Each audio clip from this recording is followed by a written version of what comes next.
मेरो ससुराली गाउँ इबी। अनि गाउँ निकै रमाइलो छ।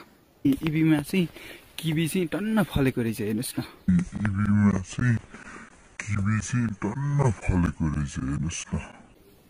यो चाहिँ किवी भयो, अलि पाकेको छैन रहेछ।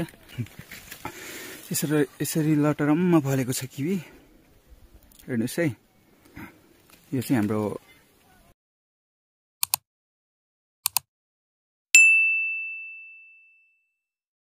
हेलो साथीहरू, स्वागत छ नयाँ भिडियोमा।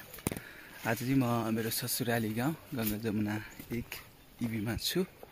अनि आएको 2 दिन भए। अनि आज चाहिँ म यता विशेष गरी आउँदै गर्दा बाटोमा चाहिँ खत्रै फल एउटा फल देखेँ, लटरम्म फलिराखेको रहेछ। म तपाईँलाई देखाउने छु। तपाईँले पछाडि हेर्न सक्नुहुन्छ। यो चाहिँ मेरो ससुराली गाउँ इबी। अनि गाउँ निकै रमाइलो छ, सुन्दर छ। गणेश हिमाल देखिराखेको छ। अनि यहाँ चाहिँ ठाउँको नाम पनि इबी। अनि इबीमा चाहिँ किवी चाहिँ टन्न फलेको रहेछ, हेर्नुहोस् न। यो चाहिँ किवी भयो, अलि पाकेको छैन रहेछ। कति ज्यादा फलेको छ किवी,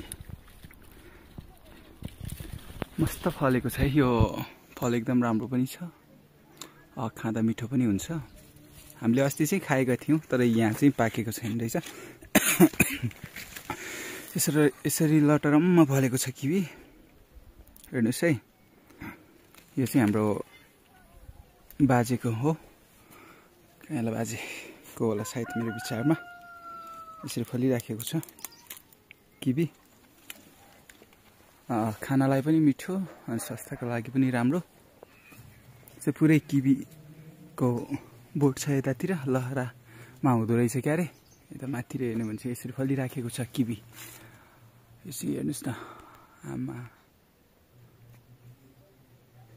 यसरी छ किवी, हेर्नुहोस् न। यो पुरै उतासम्म नै छ किवीको बोट, निकै राम्रो छ।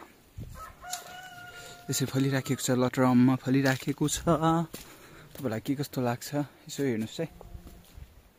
Kiwi, wow.